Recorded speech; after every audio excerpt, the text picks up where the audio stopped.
Administrative assistants are a key part of most office environments. They work quietly in the background, ensuring that the business runs smoothly and efficiently. This workshop will give new administrative assistants tools that will make them that person that the office can't live without. Experienced administrative assistants will learn new tools that will make them more efficient and more valuable than ever. In the administrative support course, participants will learn the core skills that will help them use their resources efficiently, manage your time wisely, communicate effectively, and collaborate with others skillfully. The practices presented in this course may take time to be part of your daily work routine. However, making the commitment to consistently apply the concepts every day is the key to changing and adopting new behaviors in a short amount of time. Administrative Support. Module 1, Getting Started. It is 8:50 a.m. and you just arrived at your desk for work. Your manager is waiting for you with a concerned look on their face and asks, "Is the sales report ready? I have to present it to the senior management team at 9 a.m. You hesitate before you respond, then you say, "I thought the meeting was tomorrow." You can imagine how the conversation goes from there. Welcome to the Administrative Support Skills Workshop. Having effective administrative skills are essential in today's work environment. Being organized, punctual, and effective in your communication skills, both written and verbal, are crucial if you want to achieve your goals in any endeavor you pursue. Think of it. The current business environment is filled with many sources of information, and you have to take that information and analyze it, prioritize it, and process it to the extent where value is achieved for the organization. Good administrative skills reduce the risk of things falling through the cracks. Great administrative skills create exponential results that spot potential problems, overcome obstacles, and leverage resources effectively. In this course, you will learn the core skills that will help you use your resources efficiently, manage your time wisely, communicate effectively, and collaborate with others skillfully. The practices presented in this module will take time to root into your daily work routine. However, making the commitment to consistently apply the concepts every day is the key to changing and adopting new behaviors in a short amount of time. Module 2, Getting Organized, Part 1. Organization begins at your data entry points. Emails, voicemails, and inter-office mail are all channels that ebb and flow with information that require processing and organization. In this module, we are going to take a moment to see how these various entry points of information can be harnessed and used efficiently. Dealing with email. Email is one of the largest sources of information you will have to deal with on a daily basis. Email is a useful tool if handled properly. It is common practice for an administrative assistant to be in charge of their manager's inbox. This means you, as an assistant, have to monitor twice as much email, and typically managers tend to have more emails than regular employees. Although having email makes communication much easier, it does present some issues when it comes to organization. Determining which emails are important or should be deleted places you in the position of making decisions for both you and your manager. You cannot approach your manager to ask if this email is important or not. That is why you are there. Having a technique that enables you to process emails systematically allows for faster decision-making and organizing. Below is a quick and easy technique you should use to process emails more effectively. The READ technique allows you to process emails in the following manner: read, evaluate, act, delete. The act step in the process is the most important. Here you determine the following: do you reply to the sender? Do you relay this information to your manager? Do you resource this information for future reference? Do you reject the email and delete it? Please note the image presented on the screen. Managing electronic files continued. Storing electronic files is easy, but can create a haven for outdated and unorganized documents. Many people take the same approach with electronic folders like physical file folders and use them as places to hold every document, saving them for just in case. This is not the best strategy because memory space on the server or your computer is usually a limited commodity. Enormous data files slow your system down and create a vast sea of files to manage. Another issue with electronic files is the organization. Having endless files filled with randomly named documents slows you down when you need to search for a particular document. Without a file naming strategy, you will most likely have to rely on your memory for retrieval, which is another time waster. Taking the time to set up your folders and naming both files and documents with a systematic format makes organizing and searching your files and documents more efficient. Having a filing strategy that manages your file size and facilitates faster retrieval is the goal. Moving files through phases of inactivity helps you determine when to archive your data to external media. Finally, naming your documents with a uniform pattern allows you to use the search function on your computer more effectively, taking away the need to rely on your memory. The method presented here is a recommendation. You certainly can modify this to fit your individual needs and circumstance. Just remember the following when developing your own strategy. Make it consistent. Use your computer's file search function. Make it time sensitive. Place your archived material on an external medium. Keep track of the paper trail. Even in our electronic age, we still have to contend with paperwork. You may receive letters from customers, invoices, or contracts. Being an assistant, you will need to manage and keep track of all the paperwork that is circulating around your desk. Oftentimes, you will need to act on the paperwork and send it to other departments, like accounting or HR. Other times, you may need to produce a report and have it ready on a certain day for your manager. Having an organized method of tracking your paperwork at your desk helps to reduce missed deadlines and lost paperwork. A good practice is to create a filing system using either a traditional filing cabinet at your desk or a Pen-to-Flex folder. The strategy here is to stage out the paperwork over the course of the week. You will need an inbox, 5 folders for each day of the week, a folder for next week's work, outbox, and a red rush folder. Place the inbox in a clear area on your desk. Review the paperwork in the inbox and determine what day you intend to work on the item. Place the item in the corresponding day of the week. If you determine it does not need to be done this week, place it in the next week's folder. As you process the work each day, either file the documents you do not need to send out or place the document in the outbox for sending in the mail or inter-office system. Note, the outbox concept will be elaborated more in the lesson for organizing your workspace in the next module. Use the Red Rush folder as a communication piece for between you and your manager when an urgent document needs to be addressed. This takes precedence over other jobs. Finally, at the beginning of the new work week, review your next week's folder and your inbox and plan out your work for this week. Applying this strategy consistently is essential to its effectiveness. Making the most of voicemail. Voicemail could be the most misused form of communication in the business world. There are countless ways this could be accomplished. Here is a list of possible offenses. Caller hears voicemail greeting and waits until the beep to hang up, leaving a recording of the hang-up. Caller leaves a message to call back with no background information. Caller is obviously unprepared to leave a message and is thinking out loud and rambling on and on. Caller begins leaving information without first warning you, causing you to have to replay the message. Caller leaves way too much information in their message. Caller lacks common courtesies like please and thank you. These are just some of the abuses committed when leaving a voicemail. Voicemail should be well planned and professional. You may be asked to leave a message for a senior vice president or important client. Being prepared is the key to well-executed voicemails. Taking a systematic approach to making phone calls and leaving voicemails will make the process more efficient and make the best use of the time you are investing in making that call. Here are some of the steps you can take to ensure you are making the most out of your voicemail. Plan times during the day to make your calls instead of being random. Before you make your calls, summarize the nature of each call and write it down. Have a prepared greeting with your name, time of day, and contact information. Make your message short.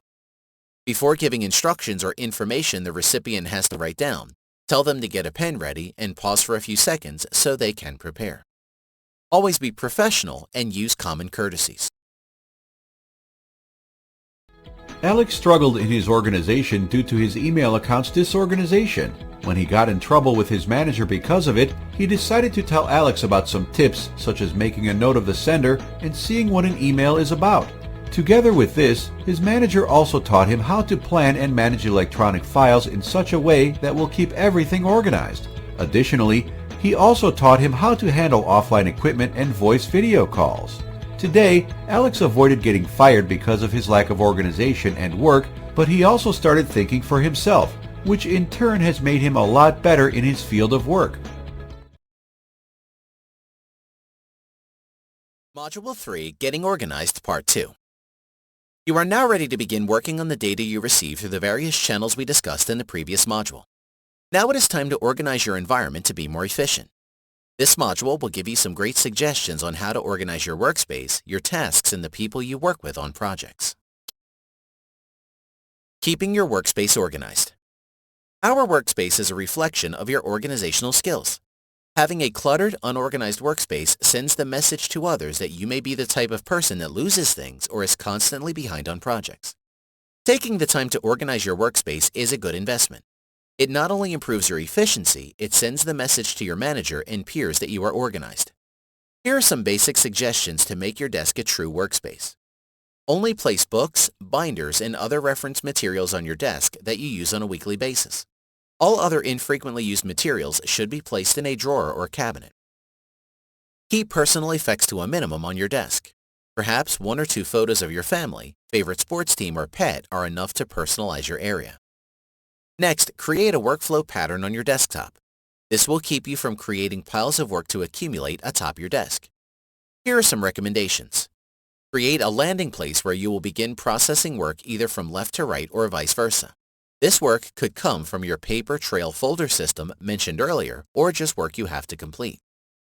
Move your first task to the middle of your desk where your computer and other office supplies are neatly organized in trays or holders. Once the work is complete, place them in one of 4 trays at the other end of your desk. These trays are your outboxes mentioned earlier in the previous module. Mark your trays to be filled, to be mailed, and to be reviewed or pending information. Try avoiding working on too many things at once. This will lead to multiple piles of work on your desk. Using a to-do book. Having a to-do book or planner is a useful tool. Many times in meetings, tasks are given and expectations are set. It is best to bring along a book that has all your to-do items scheduled. This way, you are able to determine when you are able to complete the task.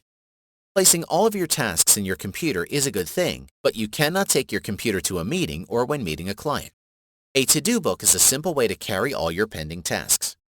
Here are some simple tips in keeping a to-do book. Get a planner that is right for you. This means the size, features, and format should make you feel comfortable using it. Use a bookmark or insert tab as a placeholder for the day's work, making it easy to access. Take your to-do book everywhere you go. When a task arises immediately, write it in your to-do book, forwarding to the day in your book you expect to complete the task. Avoid squeezing in last-minute tasks in your to-do book or overscheduling. Negotiate whenever possible another deliverable date. The best practice in using a to-do book is remaining consistent in its use. Always consult your to-do book before committing to a task. Respect the other tasks already scheduled in the book. Synchronize whatever tasks you have in your computer with your to-do book and vice versa. If you follow these steps, you will be very successful in using a to-do book. The extra mile, adding project management techniques to your toolbox. Adopting project management tools into your daily routine will help to organize your work more effectively. Modern project management started in the 1960s and identifies 5 major phases of a project: initiating, planning, executing, monitoring, and closing. Within the planning phase are 3 important tools for managing people, tasks, and communication. Becoming familiar with these tools and using them will help you organize those that work with you by their involvement in the project and influence. Below is a brief description of each tool. List of project stakeholders. A tool that identifies all people that are affected by a particular project or have influence either directly or indirectly over the project. Each project should have a list of stakeholders. The list also outlines each stakeholder's perspective as it relates to the project, which includes their interests, rights, and values. Knowing this information as an administrative assistant helps you relate effectively to each stakeholder. The Work Breakdown Structure, WBS, a tool that identifies all the people responsible for a task or deliverable in a project. The person is listed on the WBS along with a description of the task to be completed and the start and end dates. The WBS makes it easier to identify who does what in a project and hold them accountable for completing the task according to the dates on the WBS. The Communication Plan, a tool that lists all the project stakeholders and performers. It also lists the method and frequency of communication between them. This plan will help to structure how and when you should communicate with people, preventing lapses in communication. This is a valuable resource in your toolbox. These 3 tools represent a fraction of what project management offers. Learning project management methodologies enhances the skill of the administrator. You do not have to pursue a career in project management in order to study it. Project management offers many tools that are applicable to almost any function within an organization. John had stayed unorganized all his life, but when he found it interfered with his work, he decided to make a change. He asked a close friend for some tips and brainstormed some of his own, and finally realized that the workplace is a reflection of who we are together with our abilities to stay organized. He also started keeping a to-do list and organized his desk and office supplies efficiently. He also used more project management techniques in his daily work, which made John a more organized person who could handle large amounts of work without having to worry about aspects such as forgetting where something is or how to do something. Module 4, Managing Time. Now we have to focus on organizing your time. Building effective time management skills requires discipline and constant practice. It is easy to become fraught with tasks that are non-productive and time wasters. This module will discuss how to be a better time manager with some very simple behavior modification. Managing your time.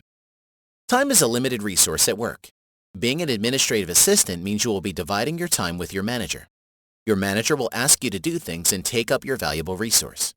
This, however, is the nature of your job as an administrative assistant. Developing good time management skills takes discipline. It is a conscious effort in knowing what you are doing for how long. It is defending your schedule and fending off distractions. Wasting time at work could infringe into your personal life, like working extra hours or taking work home. If you resolve to make time management your goal, you will be good at it. Do not be ashamed to let people know that you are conscious of your time. Furthermore, if you demonstrate respect for other people's time, they will respect your time. Being fervent in managing your time transmits a productive attitude to your peers and manager. When you find yourself with free time at work, look for ways to make use of it productively. Go to a peer or manager and ask if they need help. They will see that you care about their time. If you are easily distracted, then remove anything that distracts you from your work area. Avoid the internet or talking with peers at length. Constantly feeding these distractions will become a bad habit, and you will be seen as unproductive and subject to scrutiny by your manager. Time management is not an art, it's a discipline. Use it wisely and you will reap rewards that will impact both your work and home life. Use it unwisely and see how time will seem scarce. Remember, once time is wasted, you cannot get it back. We are all given the same amount of time per day. No one has more and no one has less. Keeping others on track. Almost every task that requires coordination among various persons could be deemed a project. A project is a temporary endeavor to reach a common goal by several entities. This could be interdepartmental, departmental, or external with a vendor. There may be times when you are called to lead a project or sub-project. Keeping those on track presents both logistical and political challenges. In project management, the project manager is skilled in holding project performers accountable and producing their tasks on time and in good quality. They accomplish this by documenting the name of the person responsible for the deliverable, item or task owed to the project. The Work Breakdown Structure, WBS, document is the tool they use to monitor the deliverables of all project performers in an easy-to-read format. We spoke about this tool earlier. Now you will get specifics on how they work and how to use them. The key to using a WBS is the level of detail you break down the task. Each task in a project should be broken down to a level where individual components and personal responsibility are identified. The start and end dates are then identified. To get this information, you should meet with the project performer and their manager to solidify the deliverable. The more the detail, the better. If you are given vague information, it will be difficult to hold the performer accountable. Here are some questions you may need to ask. Are there any tasks this deliverable is dependent on? Is the person assigned the only one working on this task? If you get a yes to any of these questions, then record this on your WBS. The next tool a project manager uses to hold performers accountable is the communication plan. The key to using this tool is to establish predetermined intervals of communication before the project begins. Set this expectation as you have the ability to contact each performer without appearing like a micromanager, which could cause conflict. When creating your communication plan, incorporate intervals where you can communicate with a performer on a weekly basis. If a project is a quick project, then every couple of days is recommended. This way you are not reaching out to them only when things are falling behind. In your plan, schedule meetings for larger projects. The best thing about these documents is that you will distribute them to the project team once they are complete. This public discourse of who does what and your schedule of when you are going to call on them for updates creates a natural desire to get things done. Maintaining schedules. Maintaining your schedule is a constant challenge. There are so many traps throughout the day where time could be wasted or mismanaged. Knowing common pitfalls that rob you of your time is a simple but effective way to maintain your schedule. Here are some common time traps to watch for. Avoid meeting runover. This is a common area where time is wasted. Meetings can easily run over by at least 30 minutes. Do this several times a day and you could lose hours of time this way. Making a conscious effort to avoid meeting runover is essential. You have to make the decision before you enter the meeting. To start, if you are not the meeting organizer, before the meeting begins, tell the meeting organizer you must leave on time, and then sit as close to the exit door as possible to avoid disrupting the meeting when exiting. If you are the meeting organizer, before the meeting begins, tell attendees that you plan to end the meeting on time, and then end the meeting on time. Avoid additional work that is unrelated to the activities you are currently working on. Many times a simple task pops up and it seems like something you can handle quickly. But once you get involved, it takes up more time than you think. Unplanned or poorly organized tasks tend to cost more time than at first glance. Sometimes it really constitutes unproductive or busy work. If you see something pop up that needs work, put it in your planner. Do not volunteer every time additional work is offered. Constant volunteering alters your schedule. You may feel pressure to volunteer and save the day, but you might be inviting more trouble. Take a look at your schedule before you volunteer, and if you do have the extra time, go for it. But be cautious not to over-volunteer. If you keep on sending the message that you have all the time in the world to do extra things, then you will have people dump tasks on you. Your time is precious. Demonstrate the importance of your time to your peers. Negotiate time frames when additional work is given to you. Be assertive and defend your schedule. Avoid being pushed into time frames that work against your schedule. Ask questions like, when do you need this by? If you must work on this task immediately, negotiate the time frame of a deliverable already on your schedule. Many times you are unable to find a lower priority task on your schedule. Decline work you know you cannot deliver. Many times you may just have to decline the job. If you are unable to exchange the new task for one that is already scheduled and you know you cannot deliver both, decline it. Just remember, do not decline a job, then later be caught standing around at the water cooler for 20 minutes. This will damage your credibility. Maria had trouble understanding why managing time was important. When she was given a project for her university, she procrastinated until the last moment. She realized that the time she had was not enough to finish her work. This, together with the fact that she had problems in managing time, convinced Maria to make a change. She studied project management and read a lot on how to deliver tasks in a timely manner. She also used a communication plan to keep others on track while also making sure that she maintained her schedules. Altogether, she learned valuable lessons on how to avoid additional work and how to have a good turnaround for any projects she got. Module 5, Getting It All Done on Time.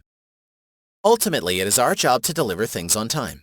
Prioritizing your work, staying on track, and accurate goal setting are essential elements to you being able to deliver your project or tasks on time. This module will allow you to explore techniques that increase your effectiveness in meeting your deadlines. Prioritizing. When dealing with many tasks, prioritizing your work becomes an important step to perform. Using the WRAP technique in prioritizing will help you start your day on the right foot. Avoid approaching your day unplanned or haphazardly. Once you take the time to prioritize the things that you have to complete in your day, you will have a sense of direction. Let's take a look more closely at the WRAP technique. When you start your day, you should take inventory of the things you have to complete and write them on your to-do planner. You may have things on your to-do list already. That is okay, just add the other tasks on them. Once your task is in your to-do book, rank each task by importance. You may use numbers or letter, but do not exceed more than 3 rankings. You want to be able to keep track of the most important tasks. Making your ranking system from 1 to 20 or from A to Z will make it ineffective in determining which are all the important tasks. There are several questions you can ask yourself to help rank your tasks. Here are some examples. When is it due? For whom is it for? Is it related to a specific project? Can this be done later? Is another task dependent on this one to be finished before it can move on? Once ranked, anticipate how long each task is going to take. If you run out of time for all your tasks, move those tasks, which should be low priority, to the next day and rank them higher by one category. Once the time is set, perform each task as planned, guarding against time wasters mentioned in past modules. Your prioritized list is your guide for the day. Remember to calculate into your prioritized list the time you need to attend meetings and the time you need to make telephone calls. The secret to staying on track. Aside from managing your schedule vigorously, you should develop behaviors that help you enjoy your work. Becoming bored or frustrated could easily become distractions that will cause you to lose sight of your daily objective of being effective and efficient. Your work and home life should be separated as much as possible. Leave your home issues at home and leave your work issues at work. When you begin mixing the two worlds, you will experience fatigue and perhaps unnecessary conflict. These conflicts are major distractions that will easily take you off track, causing you to miss deadlines.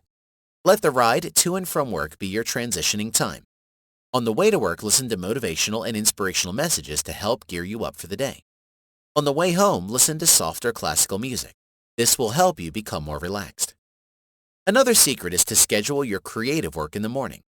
Things like writing a proposal or presentation require creative thinking, and you are the most creative in the morning.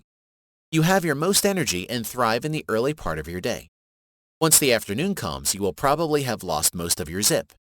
Save work that is repetitive or mundane for the afternoon. Tasks like running a report or filing require less energy. Trying to perform creative tasks in the afternoon could become a frustrating experience, causing you to get off track.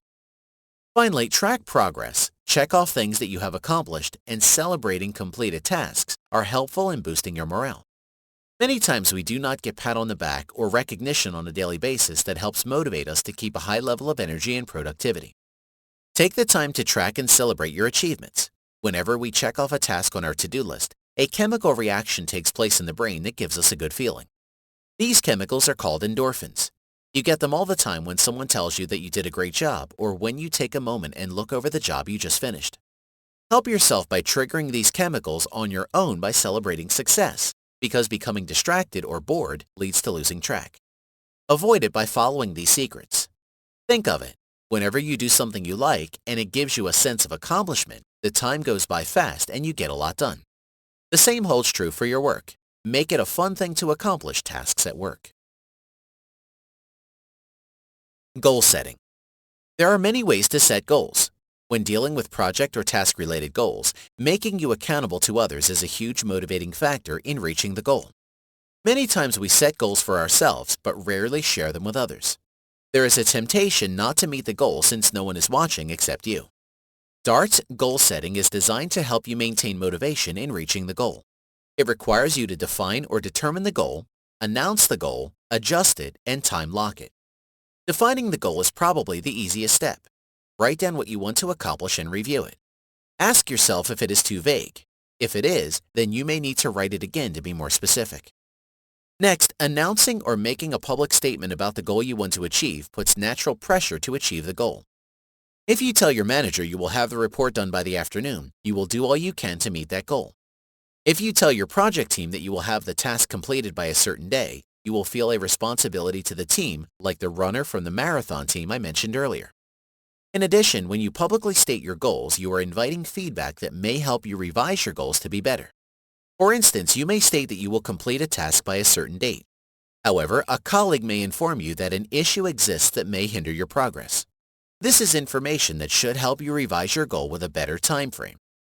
Setting goals does not have to be a daunting task. It should be quick and easy with plenty of opportunity for obtaining feedback from your peers and manager. DART is designed to help you hit your target. Jamie was teaching his brother ways to get things done in a timely manner. He told him to prioritize his projects and ask questions about deadlines and expectations. Working together, Jamie's brother became more mature and learned more about how important time is. Jamie's brother also learned to anticipate others' needs when working on projects. He used these new skills to predict when he would finish projects and to create work schedules. Using this, he managed to complete work on time by using simple organizational techniques. He now knew that the secret to staying on track is managing your schedule and developing behaviors which can influence the fun you have while working on work and personal projects. Module 6, Special Tasks. As an administrative supporter, you will be tasked in organizing special and unique tasks that will require precise organization and execution. This module will give you the basics in handling several special tasks you may encounter. Planning small meetings. Small meetings could either be productive or a total waste of time. People may come unprepared to share or participate. If your meeting does not have clear goals, objectives, and a clear time frame for each topic, you will surely lose control of the meeting and waste time trying to keep the group on track.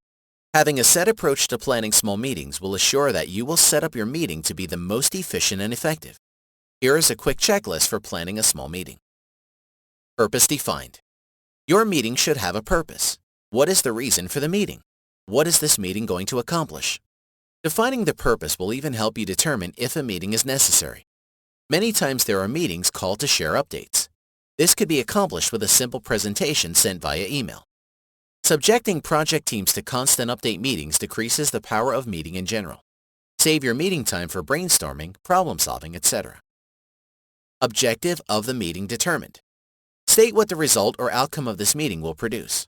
For example, you could say that the objective of this meeting is to brainstorm ideas on overcoming the shortage of widgets.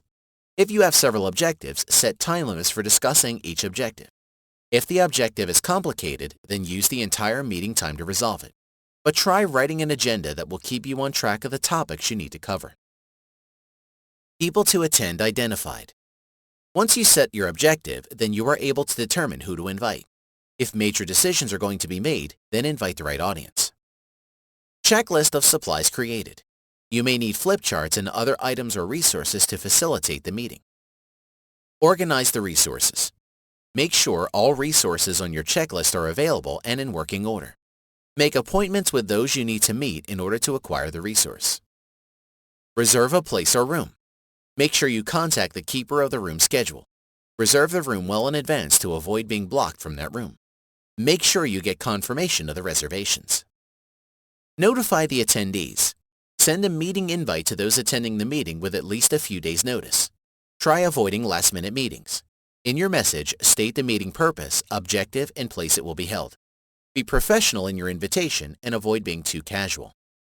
Planning large meetings. Planning for large meetings poses different challenges to that of small meetings.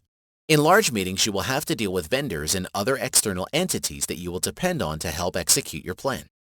Another issue is coordinating the travel arrangements of those who are traveling to the event. There are many details to cover and it really cannot be done all by one person.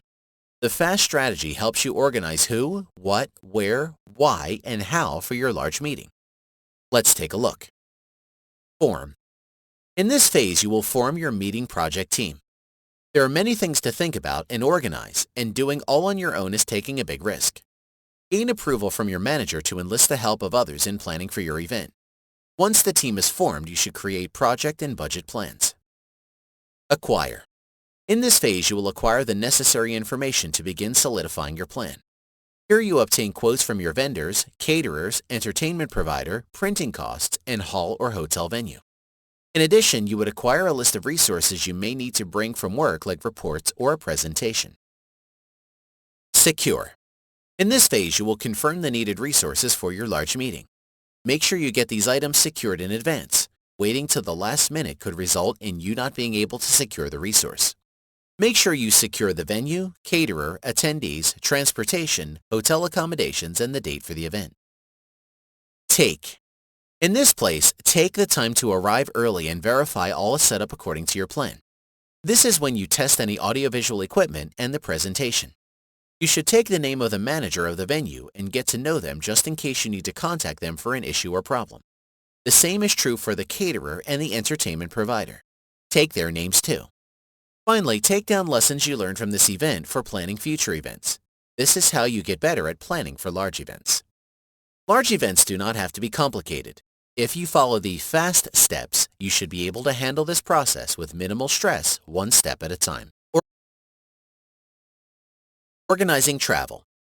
In today's business environment, many employees book their own travel arrangements. With the advent of the internet, making flight, car rental, and hotel accommodations can be easily done at the cubicle. Being an assistant may require you to book travel for your manager or other high-ranking leaders.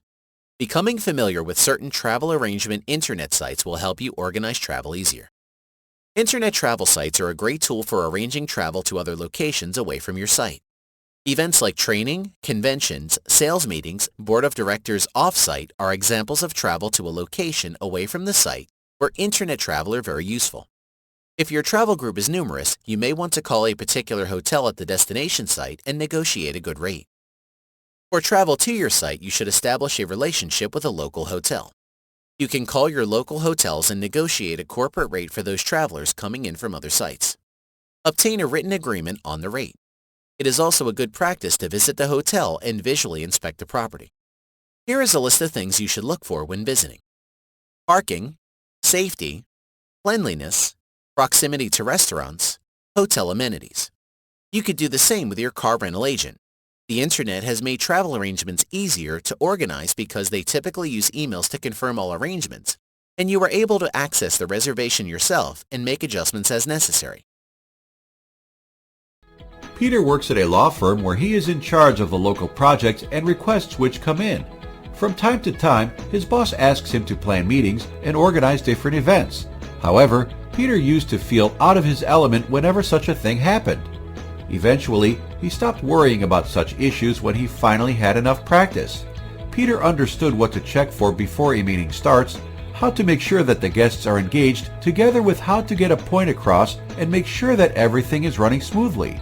He has finally become one of the best employees in charge with organizing different events at his company.